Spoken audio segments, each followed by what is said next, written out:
നമസ്കാരം.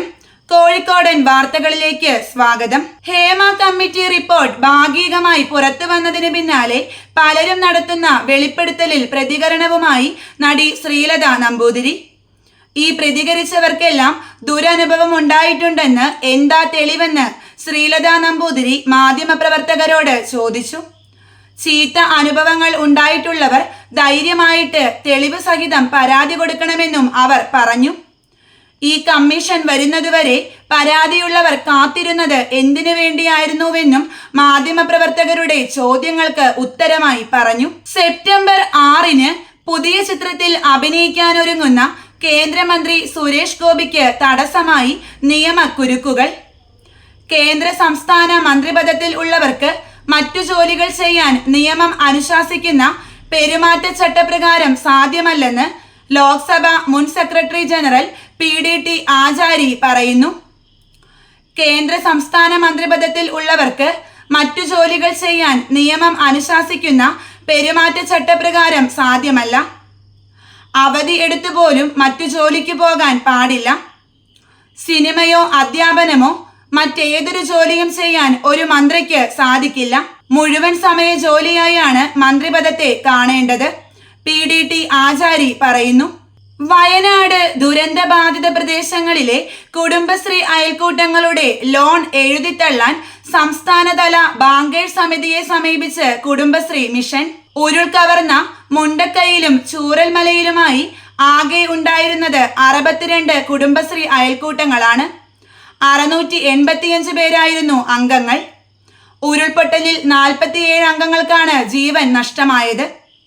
കൂടാതെ മേഖലയിലെ കുടുംബശ്രീക്ക് കീഴിലുള്ള മുഴുവൻ മൈക്രോ സംരംഭങ്ങളും ഉരുൾപൊട്ടലോടെ ഇല്ലാതായ പശ്ചാത്തലത്തിലാണ് നടപടി. ചലച്ചിത്ര താരം ശ്രീനാഥ് ഹോട്ടൽ മുറിയിൽ ദുരൂഹ സാഹചര്യത്തിൽ മരിച്ച സംഭവം CBI അന്വേഷിക്കണമെന്ന് ശിവസേന സംസ്ഥാന പ്രസിഡന്റ് അഡ്വക്കേറ്റ് പേരൂർക്കട ഹരികുമാർ. ഗുണ്ടാ സംഘത്തിന്റെ ആക്രമണത്തിന് ഇരയായി മരിച്ചതാണോ എന്ന സംശയമുണ്ടെന്നും അതിനാൽ കേസ് CBIക്ക് കൈമാറണം എന്ന് അദ്ദേഹം ആവശ്യപ്പെട്ടു. കൃത്യമായ ഈടില്ലാതെ വായ്പ നൽകിയതും നിരവധി കളക്ഷൻ ഏജന്റുമാരെ നിയോഗിച്ച് കോടികൾ നഷ്ടമാക്കിയതുമാണ് BJP നിയന്ത്രണത്തിലുള്ള തിരുവിതാംകൂർ സഹകരണ സംഘം സാമ്പത്തികമായി തകരാനിടയാക്കിയതെന്ന് സഹകരണ വകുപ്പിന്റെ കണ്ടെത്തൽ. BJPയുടെ സംസ്ഥാന ജില്ലാ നേതാക്കളാണ് കൂടുതലും ഇവിടെ നിന്ന് അനധികൃതമായി വായ്പയെടുത്തിട്ട് തിരിച്ചടയ്ക്കാത്തത്. 50 ലക്ഷം വരെ വായ്പയെടുത്തിട്ട് തിരിച്ചടയ്ക്കാത്തവരുണ്ട്. 41.73 കോടിയുടെ നിക്ഷേപമാണ് സംഘത്തിൽ. 32.01 കോടിയുടെ സാമ്പത്തിക നഷ്ടമുണ്ടായതോടെയാണ് പ്രതിസന്ധിയിലായത്. മഹീന്ദ്ര കമ്പനിയുടെ ഇലക്ട്രിക് ഓട്ടോ വാങ്ങി ജീവിതം പ്രതിസന്ധിയിൽ. 3 ഓട്ടോറിക്ഷ ആക്രി വിലയ്ക്ക് വിറ്റു.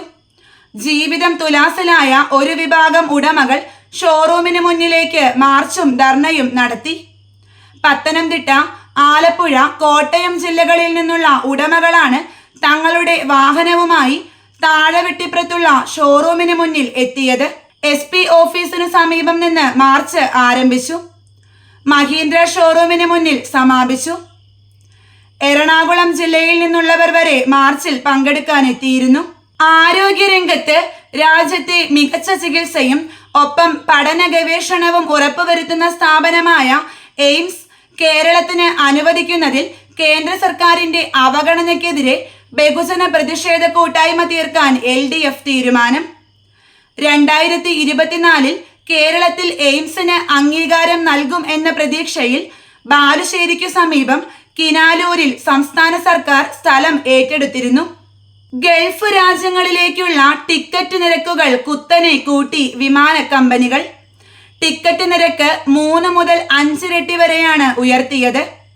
അവധി കഴിഞ്ഞ് ഗൾഫിലെ സ്കൂളുകൾ തുറക്കുന്ന സമയം നോക്കി 10,000-കണക്കിന് പ്രവാസികൾ മടങ്ങിപ്പോകാൻ തയ്യാറെടുക്കുമ്പോഴാണ് ടിക്കറ്റ് നിരക്ക് ഗണ്യമായി കൂട്ടിയത്. സാധാരണക്കാരുടെ പോക്കറ്റ് അടിക്കുകയാണ് വിമാന കമ്പനികളെന്നാണ് പ്രവാസികളുടെ പരാതി. കരിപ്പൂർ വിമാനത്താവളത്തിലെ പാർക്കിംഗ് ഫീസ് വർധന മരവിപ്പിച്ചു.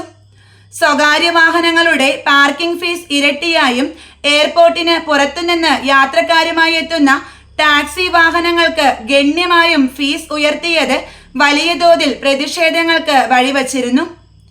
ഇതോടെയാണ് എയർപോർട്ട് അതോറിറ്റിയുടെ താൽക്കാലിക പിന്മാറ്റം.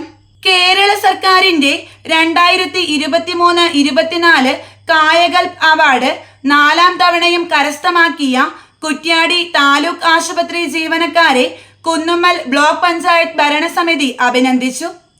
ബ്ലോക്ക് പ്രസിഡന്റ് KP ചന്ദ്രി അധ്യക്ഷത വഹിച്ചു. വൈസ് പ്രസിഡന്റ് മുഹമ്മദ് കക്കട്ടിൽ മുഖ്യപ്രഭാഷണം നടത്തി. ഭരണസമിതിയുടെ ഉപഹാരം ആശുപത്രി സൂപ്രണ്ട് അനുരാധ TC ഏറ്റുവാങ്ങി. ബേപ്പൂരിൽ തീരുമാനിച്ച നിർധനർക്കുള്ള ഫ്ളാറ്റ് സമുച്ചയത്തിന് 7.21 കോടി രൂപ ഉൾപ്പെടുത്തി കോർപ്പറേഷൻ വാർഷിക പദ്ധതി ഭേദഗതി. ഇതടക്കം മൊത്തം 177.9 കോടി രൂപയുടെ വാർഷിക പദ്ധതി ഭേദഗതി മേയർ ഡോക്ടർ ബീന ഫിലിപ്പിന്റെ അധ്യക്ഷതയിൽ ചേർന്ന കോർപ്പറേഷന്റെ പ്രത്യേക കൗൺസിൽ യോഗം അംഗീകരിച്ചു. ഭൂമിയും വീടുമില്ലാത്തവരുടെ ഭവന നിർമ്മാണത്തിന് 4 കോടി രൂപയടക്കം മൊത്തം 465 പദ്ധതികൾ അംഗീകരിച്ചു. കുടുംബശ്രീ പ്രീമിയം ഹോട്ടൽ തുടങ്ങാൻ തീരുമാനിച്ചു. ഈ പദ്ധതിക്ക് 60 ലക്ഷം രൂപ വകയിരുത്തി.